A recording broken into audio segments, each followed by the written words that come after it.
চতুৰ্দশ বাৰ্ষিক ৰাজহুৱা শ্ৰী শ্ৰী শিৱৰাত্ৰি মহোৎসৱৰ সফল সামৰণি। বৰ্ণাঢ্য তিনিদিনীয়া কাৰ্যসূচীৰে পালন, শতাধিক ভক্তৰ আগমন। নলবাৰীৰ কাছিমপুৰ বায়নচুপাত ২৬ ফেব্ৰুৱাৰীৰ পৰা তিনিদিনীয়া বৰ্ণাঢ্য কাৰ্যসূচীৰে শিৱৰাত্ৰি উদযাপন কৰা হয়। ২৬ ফেব্ৰুৱাৰীৰ দিনা সমূহীয়া চাফাই, ধৰ্মীয় পতাকা উত্তোলন, শ্বহীদ তৰ্পণ, গছপুলি ৰোপণ, ভোগ বিতৰণ, বন্তি প্ৰজ্বলন, আৰতিৰ নাম কীৰ্তনেৰে সামৰণি মৰা হয়। দ্বিতীয় দিনা অৰ্থাৎ ২৭ ফেব্ৰুৱাৰীত খেল ধেমালি প্ৰতিযোগিতা, আয়তীৰ নাম কীৰ্তন, বন্তি প্ৰজ্বলন, নাগাৰা নাম অনুষ্ঠিত কৰা হয়। শেষৰ দিনা অৰ্থাৎ ২৮ ফেব্ৰুৱাৰীত ৰাতিপুৱা চাফাই অভিযান, ভেকচন প্ৰতিযোগিতা, খেল ধেমালি প্ৰতিযোগিতা, বঁটা বিতৰণী সভা, নৃত্য প্ৰতিযোগিতা অনুষ্ঠিত হয়। প্ৰতিযোগিতাখন আনুষ্ঠানিকভাৱে উদ্বোধন কৰে কৃষ্ণ কুমাৰ ডেকাই। ইয়াৰ পিছত বিশ্ব শান্তিৰ বাবে ১০১ গছি বন্তি প্ৰজ্বলন আৰু আতচবাজি প্ৰদৰ্শন কাৰ্যসূচী শুভাৰম্ভ কৰে অৰবিন্দ বৰ্মনে। ইয়াৰ পিছত সাংস্কৃতিক সন্ধিয়া উদ্বোধন কৰে মণ্ডল সভাপতি ভাৰতীয় জনতা পাৰ্টীৰ উত্তৰ নলবাৰীৰ নন্দলাল চৰকাৰে। সাংস্কৃতিক সন্ধিয়াত গীত পৰিৱেশন কৰে অসমৰ জনপ্ৰিয় কণ্ঠশিল্পী অমৰ কিৰণ আৰু কমলিকা কাশ্যপে। এনেদৰে সফলভাৱে সামৰণি পৰে চতুৰ্দশ ৰাজহুৱা শিৱৰাত্ৰি মহোৎসৱখনি। সকলোকে মই মোৰ প্ৰণাম জনাইছোঁ।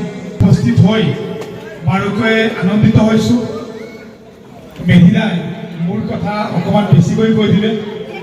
যি কি নহওক, মেধিদাই যি সুন্দৰকৈ কথা কোৱাৰ যিটো একচুৱেল আৰ্ট মেধিদাৰ আছে, বৰ ময়ো শুনি বৰ আপ্লুত হৈ আছোঁ, বৰ ভাল লাগি আছে। আৰু তেখেতৰ কথা শুনি মোৰ এইটো অনুভৱ হৈছে যে তেখেতৰ কথা কোৱাৰ যিটো আৰ্ট, এইটো একচুৱেলি আৰ্ট হয়। তেখেতৰ পৰা নিশ্চয়কৈ শিকিব লগা আছে আমাৰো। মই আজিয়ে দাদাৰ লগত যোগাযোগ ৰাখি অনাগত সময়ত তেখেতৰ সহায় সহযোগিতা আমাক লাগিব। তো আপোনালোকৰ মাজত উপস্থিত হৈ বাৰুকৈ আনন্দিত হৈছোঁ। আপোনালোকৰ মৰম স্নেহ আমি সকলো সময়ত আশা কৰি থাকোঁ আৰু আপোনালোকৰ এই ধৰণৰ মৰম আৰু স্নেহে আমাক সামাজিক ক্ষেত্ৰত আৰু অধিক পৰিশ্ৰম কৰাৰ কাৰণে উৎসাহ যোগায়। তাৰ বাবেও আপোনালোকক পুনৰবাৰ ধন্যবাদ জ্ঞাপন কৰিছোঁ।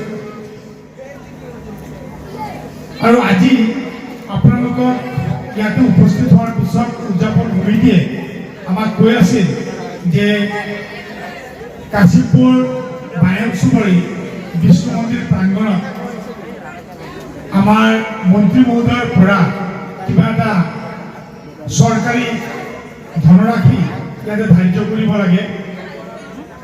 মই লগে লগে যদিও কোৱা নাই, এতিয়া ঘোষণা কৰি আছোঁ যে আমাৰ মন্ত্ৰী মহোদয়ক আমি কিছুদিন আগতে বুথ সমিতিৰ জৰিয়তে আমি এটা প্ৰস্তাৱ দিছিলোঁ যে কাশীপুৰ বায়নচুবৰী বিষ্ণু মন্দিৰ প্ৰাংগণত সভাঘৰ বা বাউণ্ডাৰী ৱাল বা ভোগঘৰ নিৰ্মাণৰ কাৰণে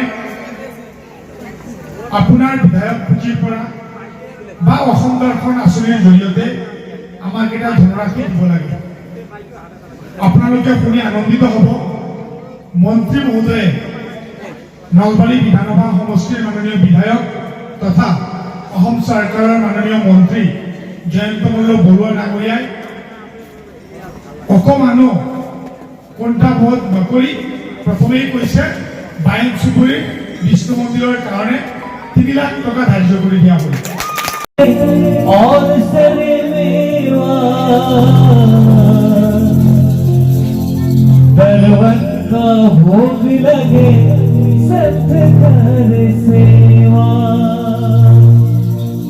আমি সদায় ৰাতিপুৱা উঠি আটাই প্ৰথমে এদিকে গাওঁ। আটাই সকলো একেলগে ভাল। 1 2 3 go।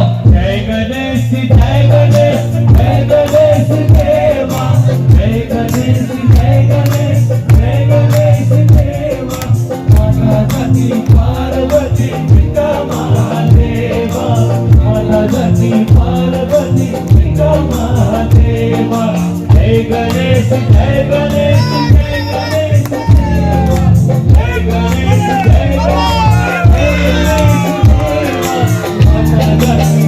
Parvati Pita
Shri Shri Shiva মন্দিৰ বায়ন চুবুৰীত আমাৰ তিনিদিনীয়াকৈ শিৱ পূজা অনুষ্ঠিত হৈছিল। আজি আমাৰ আহি সামৰণি অনুষ্ঠান। গতিকে এই অনুষ্ঠানত আমাৰ অসমৰ জনপ্ৰিয় কণ্ঠশিল্পী কমলিকা কাশ্যপ আৰু লগতে আমাৰ নলবাৰীৰ স্থানীয় কণ্ঠশিল্পী অমৰ কিৰণৰ গীতৰ শৰাই ইতিমধ্যে সমাপ্ত হৈছে। আমি এই তিনিদিনত প্ৰথম দিনা আমাৰ ভোগ বিতৰণ আছিলে ৰাজহুৱা। দ্বিতীয় দিনা আমাৰ নাগাৰা নামৰ পাঠক শ্ৰী লভিতা নাথ ডাঙৰীয়ানীক আমি নিমন্ত্ৰণ জনাইছিলোঁ। তেখেতেও সফল সমাপ্তিৰে আমাৰ এই অনুষ্ঠানটি আগবঢ়ালে। গতিকে আমাৰ ৰাইজখিনিকো অশেষ অশেষ ধন্যবাদ জনাইছোঁ। ৰাইজে সহায় সহযোগিতা আমাক কৰিছে। আমি 6খন গাঁও মিলি এই অনুষ্ঠানটি পাতিছোঁ। গতিকে ৰাইজৰ সহায় সহযোগিতা অবিহনে আমাৰ এই অনুষ্ঠানটো সফল নহ'লহেঁতেন। ৰাইজে আমাক সহায় সহযোগিতা আগবঢ়াইছে আৰু লগতে আমাৰ পুলিচ প্ৰশাসনৰ পৰা আদি কৰি যিখিনি আমাক সহায় সহযোগিতা আগবঢ়ালে তেখেতসকলক আমি ধন্যবাদ জনাইছোঁ। লগত আমি অহাবাৰ ইয়াতকৈ যাতে ডাঙৰ অনুষ্ঠান এখন গঢ় দিব পাৰোঁ তাৰ কাৰণে ভগৱানৰ শ্ৰীচৰণত প্ৰণিপাত জনাইছোঁ। ধন্যবাদ। আমাৰ প্ৰথম দিনা কাৰ্যসূচী ৰাতিপুৱা চাফাই অভিযান, তাৰপিছত দ্বিতীয় কাৰ্যসূচী পতাকা উত্তোলন, তৃতীয় কাৰ্যসূচী শ্বহীদ তৰ্পণ, তাৰপিছত চতুৰ্থ কাৰ্যসূচী আপোনাৰ শিৱ পূজা আৰম্ভ, তাৰপিছত 1 বজাত ভোগ বিতৰণী। সেয়াই প্ৰথম দিনাৰ কাৰ্যসূচী আছিলে। আৰু দ্বিতীয় দিনাৰ কাৰ্যসূচী আছিলে ৰাতিপুৱা চাফাই অভিযান, প্ৰথমতে দ্বিতীয়তে বৃক্ষৰোপণ আছিলে, তাৰপিছত আপোনাৰ খেল ধেমালি প্ৰতিযোগিতা। দ্বিতীয় দিনা তাৰপিছত ৰাতি 8 বজাত আমাৰ অসমৰে পাঠিকা লভিতা নাথ বাইদেউ ইয়াত সমাপন নাগাৰা নাম পৰিৱেশন কৰিলে। তাৰপিছত তৃতীয় দিনাৰ কাৰ্যসূচী আছিলে 28 তাৰিখ কাৰ্যসূচী আছিলে আপোনাৰ গধূলি একক নৃত্য প্ৰতিযোগিতা, তাৰপিছত 10 বজাত সাংস্কৃতিক সন্ধিয়া। আকৰ্ষণ বিশেষ আকৰ্ষণ কমলিকা কাশ্যপ বাইদেউ আছিলে আৰু আমাৰ স্থানীয় শিল্পী অমৰ কিৰণ দা আছিলে। এইখিনি নিউজ এক্সপোৰ্ট ইত্যাদি A to Z